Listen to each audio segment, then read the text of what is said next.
So what is licensing? Well, licensing is really just the right to use intellectual property. Intellectual property can be anything from a game, incorporating a game into your existing game. So mini games, bringing in music into your video game. So that's a different intellectual property. But what we focus on is bringing in a person's character or likeness or brand into a game.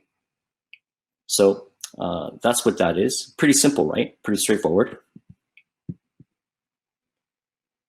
But this is what everybody really wants to know. How much is it going to cost?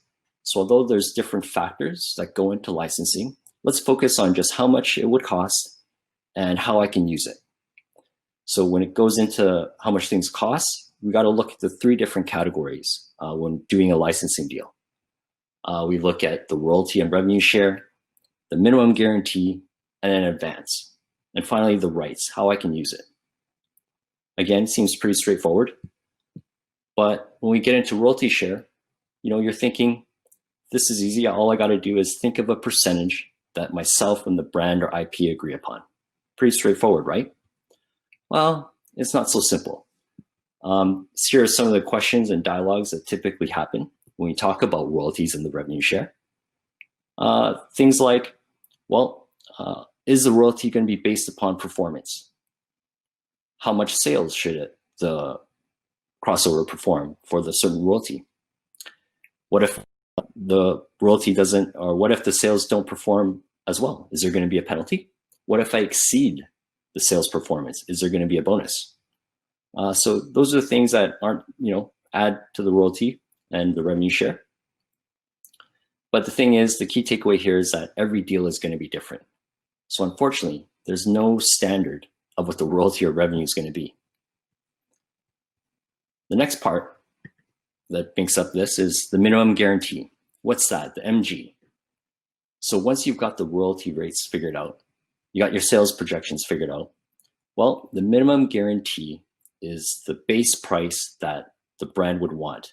Basically, the minimum amount of money that it's going to cost you to have that IP for the term of the agreement.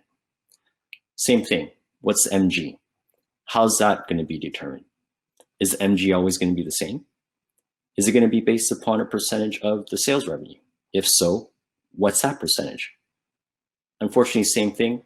MG's not guaranteed or not fixed. Everything's always going to change. So in a way, these are definitely familiar things you should be aware of before approaching any type of licensing. And you might think that's already done. But once you've got your MG figured out, here comes the advance. The advance is part of the MG. It's recoupable. Now, you're thinking, okay, why would I have to pay in advance when I've already got the royalty figured out? Unfortunately, that is also part of the licensing deal. Brands want to make sure that you're serious about getting the license. They need some sort of upfront payment. Again, the advance is part of the MG, and we want to figure out what is that going to be like? How is that calculated? Is the amount of the advance fair or not fair? When do I got to pay the advance? Can the advance be broken up into different payments? So as I mentioned, licensing can be pretty simple. It's just about how much you're going to pay for it. But again, different levers come into play when you're determining how much a license is going to cost. One thing to note is that one of the benefits to maybe work with a professional, especially in this stage, is that if you're unfamiliar with these three areas, there's a good chance that when you are approaching a licensing deal with any type of brand or IP, they could end up maximizing each category from you. You might not be getting the best deal or value from that.